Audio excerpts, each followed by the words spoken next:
There's always some dude on a Honda who can't start his bike. Watch this. Kick and kick and kick and kick and kick and kick and kick. Finally he gets off. He practiced forever. This is Windy Hill. This is race number 2 for the NCHSA series. This is a Vet Beast start. Didn't get a launch out of here. I tend to go for a berm, so I went out a little wide. I ended up 5th out of the start, which is pretty good. My front tire on this bike was completely torn up. I should have changed it. I had another one to change it into, but I don't know, just didn't do it. And I made a couple mistakes, I feel like, because of it. And some of that front end wash I got in the beginning there was because of it like that. And this is a pretty good motocross track, pretty safe for what we do. And like I said, I'm not a motocross guy, but it was still a good track to race.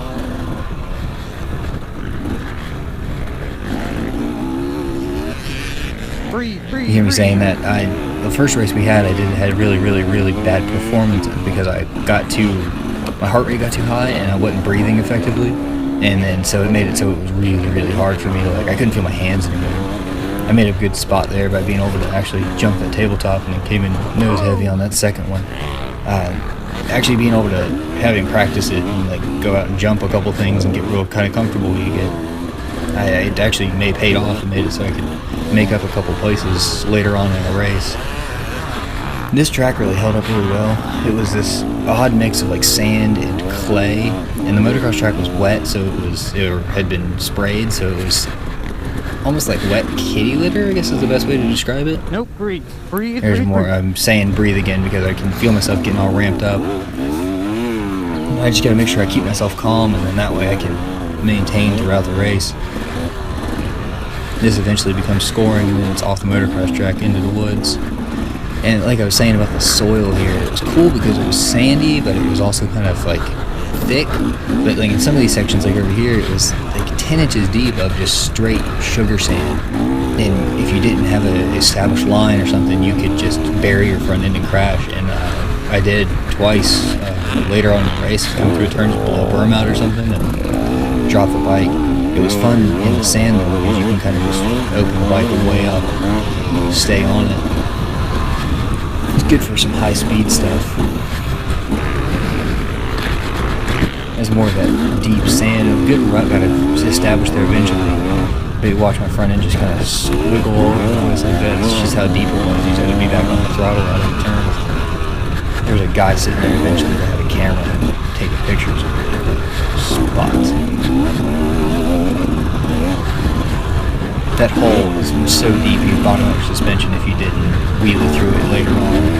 And then there's a creek up here that catches you off. Caught me off guard the first time. I thought it was going to be real deep, so I just kind of bonsaied into it. And there's it's a little more high-speed section back into the sand. Same kind of thing. It's just the first section of this was just high-speed sand.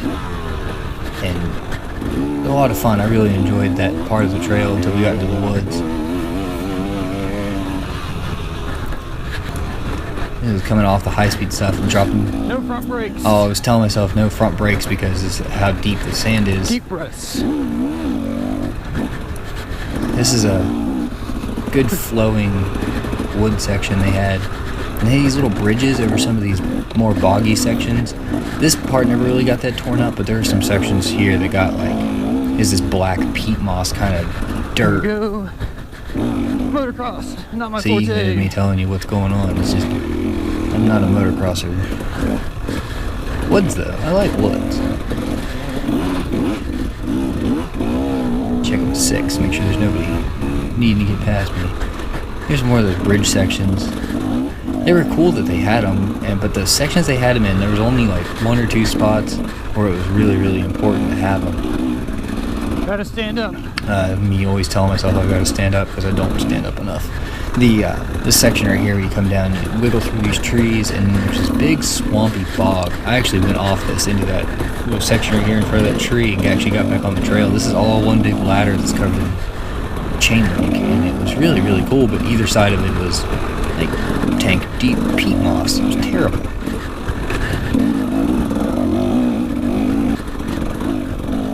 This is gonna get fucked up. I was later. right.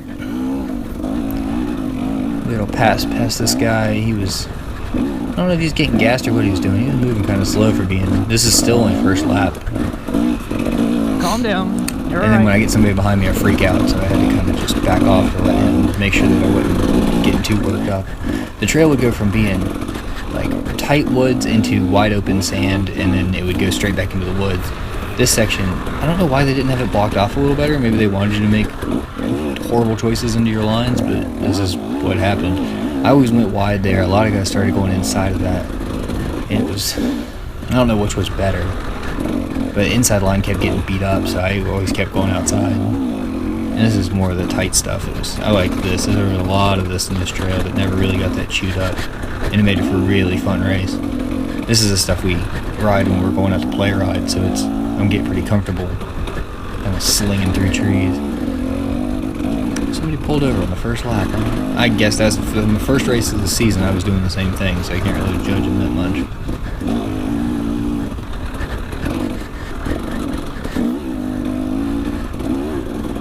This part is where you come out of the trees, and then it's a wide open section for, I don't know, a little ways. But the beginning, right before you come out of the trees, it's like, I don't know, that really deep, silty sugar sand, and your back tire would just bury itself in it, and it was really hard to keep traction.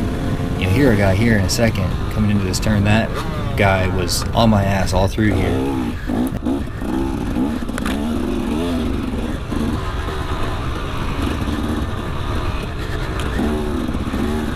I knew he was behind me and just had to keep him off of me. Breathe, kid, breathe. Your passenger, just don't make it easy. That was what I had to keep telling myself, is that I'm not trying to really, I'm just doing this for myself. It's not really like I'm trying to win anything, but I wanted to make sure that I wasn't doing the thing I do where somebody's behind me and I panic. This section got really tough. It's like a drop off into this, you see how bad my front end deflects. It's just roots, just solid roots all the way across there, and eventually you just have to like blitz it like you're doing loops and try to stay on top of all the roots because they were so thick and bad. There's that guy who's trying to pass me. This little section, he was behind me for a little ways up here, and then we hit this mud hole. And I didn't see him anymore after that or hear from him, so I don't know what happened, if he got stuck or way bogged down or something, but he never passed me after that section where he was ringing the throttle at me. I really enjoyed these sections of this trail. It was the little bridges and then all of the tighter woods. This isn't even the tightest that it got, and it was just pretty. That front wheel I dive, hit a stump or something, and it made the front end dive real bad. And across the bridges and then in through these real tight trees. In a couple sections, like right here, you had to almost complete stop and then wiggle side to side to get through it. This guy was moving, and it was fun to follow him, and then we get into one of those wide open sections, and I was pretty comfortable in this sand because there's a place we ride it's a good mixture like this is, where it's tight woods and then sand open, and I got up behind him and got on him, and he decided to let me pass, which is, I'm good with that. This section was good. It was fast, it's like smooth and really, really easy to ride. And this guy was moving pretty good, and I just got on him, and you'll hear me here in a second where I come up behind him, I get real close to him, and he sees me.